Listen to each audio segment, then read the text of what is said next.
I'm Janelle Slade. Well, topping Montana news today, a pickup truck involved in a Butte shooting last night is now tied to a Billings murder on Sunday that left a 50-year-old man dead. Billings police report a 21-year-old Billings man is in custody in Butte today after allegedly shooting a 26-year-old Butte man multiple times last night. It happened just after 5:15 at a skate park off of Shields Avenue in Butte. The suspect led police on a pursuit before he crashed his truck and ran. Now, police captured him just a short ways away. Now, just hours before, Billings police had requested the public's help to identify the small, light-colored single-cab pickup truck also involved in a fatal shooting Sunday in Billings. 50-year-old Micah Myron was shot in the front yard of a home on South 31st Street and died soon after at the hospital. Police say there were 2 people in the truck that night and a dog riding in the truck bed. Well, last night's 26-year-old shooting victim is being treated at St. James Healthcare in Butte. There's no word on his condition, and there's also no name on the suspect. Well, a Montana district court will not allow online signature gathering for 2 ballot measures aimed at legalizing marijuana. Judge John Larson denied that request yesterday. Earlier this month, a group wanting to put marijuana legalization on the November ballot filed the lawsuit against the state and the Secretary of State, Corey Stapleton. In that lawsuit, filed in Lewis and Clark County, New Approach Montana argued because of the pandemic, it wouldn't be ethical to gather signatures in person. Now, New Approach Montana says it will consider an appeal and options moving forward. Well, as our state camping spots open today, we are hoping that comes with good weather, and Ed McIntosh is standing by now to let us know. We cleared things out a little bit yesterday with the showers and thunderstorms that moved across the region. So today, let's take a look. We backed the clock up to about this time yesterday, and you can watch that storm system move from the southwest corner of the state and just moved all the way up into the northeastern portion of Montana by the time we started getting into early this morning. And with that, we not only got some rain, but where you see the flickers across your screen, that was all lightning storms that started to develop. One of the stronger storms we've seen so far this season. That also brought some reports of wind around Livingston, gusts up to about 55 miles an hour with up to half-inch hail around Helena and Butte. Closer look at the weekend forecast coming up in a few minutes. All right, thanks so much, Ed. Well, the Blackfeet tribe today reports a tribal member has died as a result of COVID-19. Tribal officials note the individual was not on the Blackfeet reservation at the time of their passing. This news comes as the state reports there are no new confirmed coronavirus cases today, and there are now 56 active cases across the state. Also in Browning, a group of women is stepping up to help the Navajo Nation in southwestern United States. Now, the people there, 1,000 miles away, are facing a high rate of COVID-19. Blackfeet sewing warriors are making masks for Navajo Nation. Lola Weipert has been sewing her entire life. She typically sews ribbon skirts, but switched to making masks during this pandemic. Her sewing warrior team started to help. So far, the group has donated almost 850 masks to keep their community safe. 325 of those masks are now on their way to the Navajo Nation. For us, all of our tribes we always consider each other brothers and sisters, and we need to help each other out. I just put it out there and said, hey, I'm going to sew masks. If whoever wants to join, let me know. And I had a lot of ladies step up and say, hey, I want to do this. And I've had donations of fabric and thread and elastic, and it was just awesome.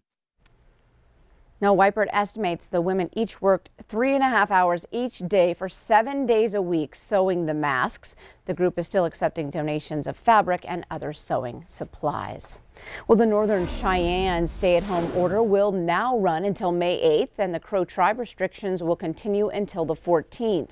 All non-essential businesses on the Crow reservation will remain closed. Private gatherings outside of residences will not be allowed for another 2 weeks, and any visitors must still self-quarantine for 14 days. Now, people living on the Northern Cheyenne reservation will be under a 10 p.m. curfew. Open burning and fireworks are also banned there until next Friday. Now, the Crow tribe has reported 2 cases of COVID-19 among tribal members. Just one of those is active. The Northern Cheyenne tribe has no reported cases of coronavirus. Well, as the Gallatin County As Gallatin Valley reopens amid the pandemic, the main focus, the Bozeman Yellowstone International Airport and its future. Over the next year, that local economy could see $500 million of negative impact due to lack of air travel. Much like society in general, we'll see many changes. We're down, 70% in business jet traffic. We're down 95% in passengers. Now, the airport could also see all nonstop service to the East Coast shut down this summer. Well, in Kalispell, the woman accused of hitting a 6-year-old Jordana Hubble with her vehicle last November pleaded not guilty yesterday. Patricia Berliner was charged with felony criminal endangerment for that crime.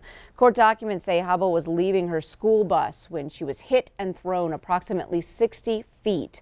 Berliner was released on her own recognizance. Her trial is set for August 17th. Jordana is still recovering from her injuries at a children's hospital in Texas. In Anaconda, the Atlantic Richfield Company and the city have finally reached a deal to clean up 100 years of smelter contamination. Most of the town's yards and attics test for high levels of arsenic. ARCO will dedicate $100 million over the next 5 years to change that. Anaconda will also receive $29 million from the company to stimulate the economy. City officials say they will invest a portion of that money to build a hotel, hoping to boost tourism to the town. Still ahead on your new news, how nurses in one Montana town are thanking their community for all of the recent support. The time now is 12:07, but first, Ed's up next with your statewide weather forecast.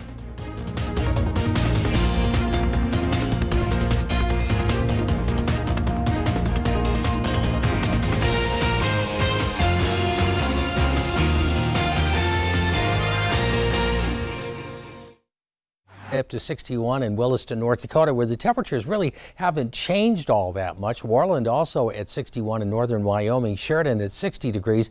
Billings at 62 is the warm spot right now. And showers have been moving out of northeastern Montana through the morning hours and will continue to shift off into North Dakota, up into Manitoba, as that latest storm system that we showed you earlier in the newscast is starting to back out of the region. But what it's leaving behind is wind across the eastern plains, especially once we get from around Billings off towards the Dakotas. Winds of 15 to 25 miles an hour, gusting 35 miles an hour at times. You see that right now around Williston over towards Glendive.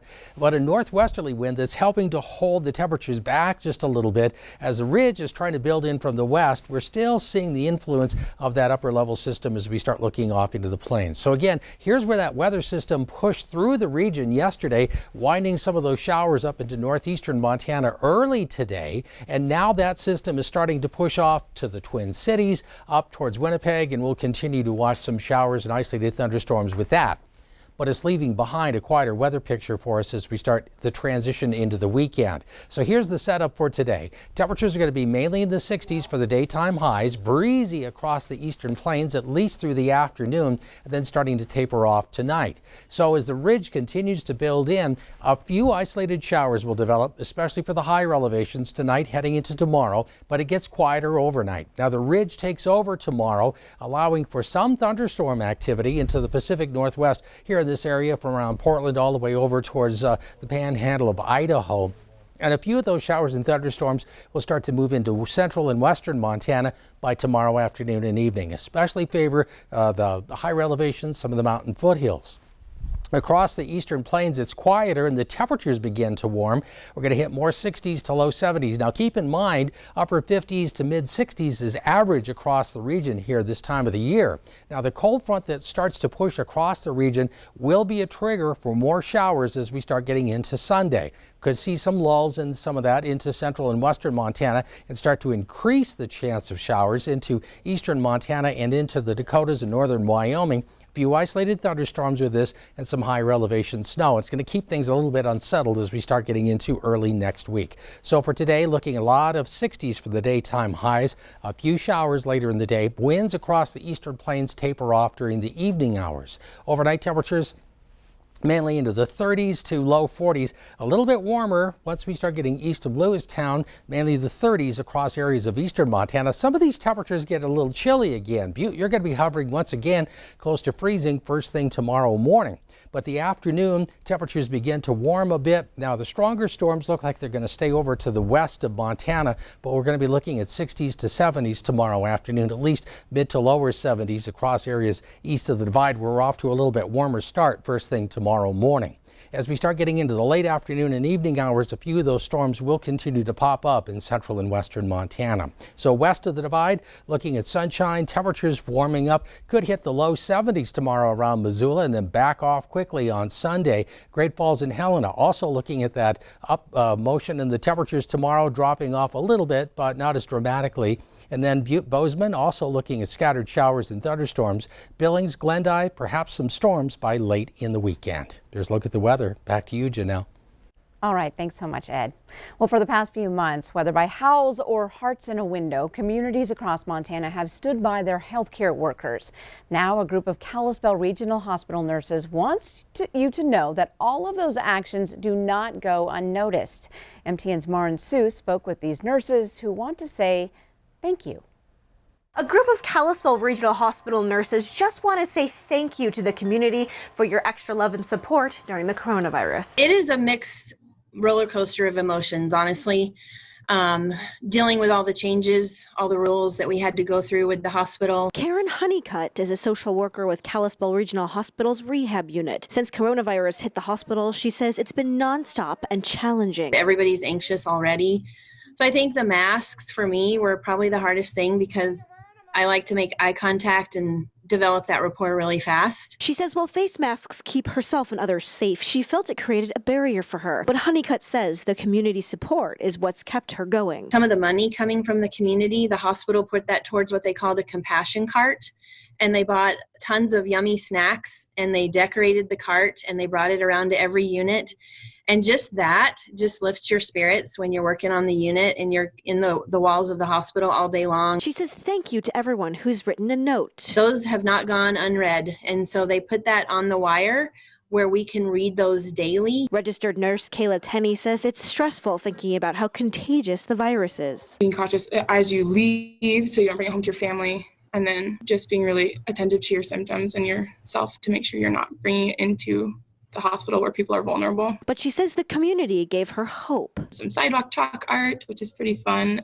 A lot of masks. We love that the masks from the community. I like picking out a different mask all the time. That's fun. Jenny Walker, shift supervisor, says she's so proud of the hospital and the community. None of us have been in something like this, a global pandemic, but I think everyone has risen up, and it's been really just a neat thing to see for healthcare. And they all want to say thank you. And thank you so much. Thank you. Thank you.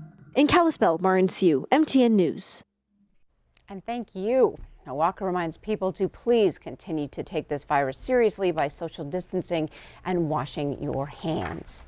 Up next, your latest ag news with Lane Nordland. We'll be right back. And from the Montana Ag Network. Welcome back for today's Farm and Ranch News.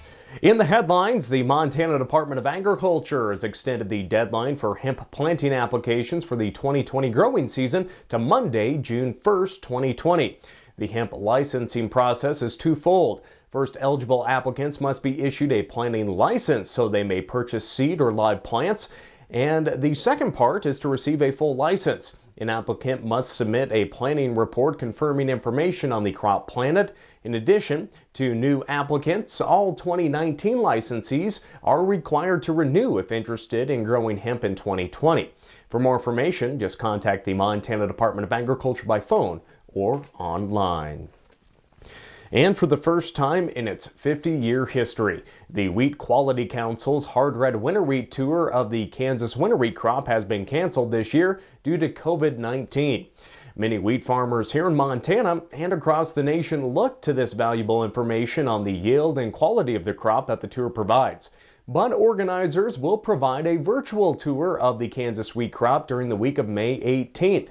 We will track the virtual tour and have more later this month. We'll be right back. Today, as we continue to see how the spread of COVID-19 has created disruptions in livestock slaughter facilities, steps have been taken by the Trump administration to make sure that these processing facilities are up and running. But as we look to the figures, according to the Livestock Marketing Information Center, since the last week of March, weekly cattle slaughter has declined 29.5%, or around 156,000 head in just 2 weeks for beef alone. Since the third week of March, hog slaughter has declined 17%, or about 385,000 head in just 3 weeks. Those numbers no doubt will continue to decline, and slaughter plant closures due to COVID-19 cases and plant workers are causing the most disruptions in processing capacity. Now, looking at the processors themselves, the big four packers operate just 27 plants across the United States, and they process 80% of the beef. USDA reports, though, that there are also 850 other USDA certified plants across the nation that are also backed up due to the large increase in requests for processing and other factors of reduced production. Now, the question many are asking, even with a presidential order to keep the packing plants running, will the workers show up to work to ease the pressure in the bottleneck of the beef supply chain? Now, friends, I thought I would share a video with you to lighten the mood and possibly brighten your day. By now, you all know the name of the 2019 world champion tie-down roper Haven Midget from Miles City. His family, of course, owns Miles City Livestock. And during their Tuesday weekly cattle sale, Haven showed off his bovine whispering skills while also showcasing the docility of a Hereford bull from the L7 Ranch out of Terry. There is your world champion tie-down roper showing off his skills on the back of that bull. I would hope with this celebrity endorsement that the bull would have brought a few more dollars there in the ring on Tuesday. I might have to hire Haven to make an exhibition ride on my calves to make a few more pennies this fall as well. He's a great hand in the arena, out on the range, or even in the sale ring. With all of the negative news about, I thought this might brighten your day and make it a little bit better. Well, friends, that's today's Farm and Ranch news. I hope you have a great day. It did. Thanks so much, Lane.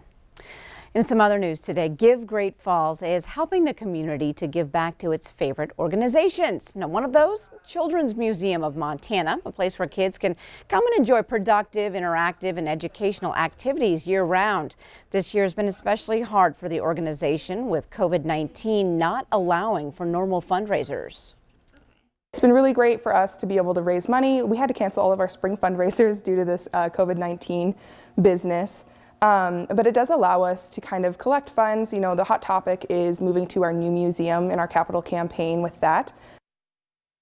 And the museum hoping to open within the next couple of months.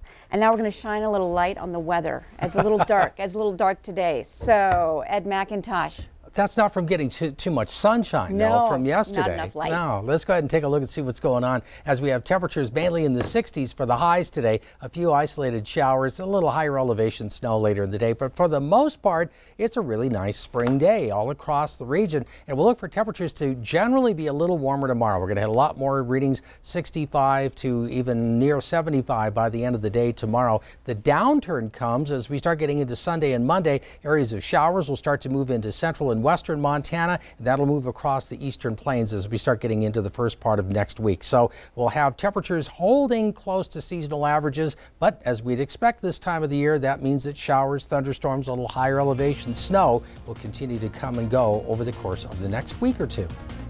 Looking pretty good. Yeah, overall it's very comfortable. Thanks, Ed. Thanks for staying with us. We'll see you next week.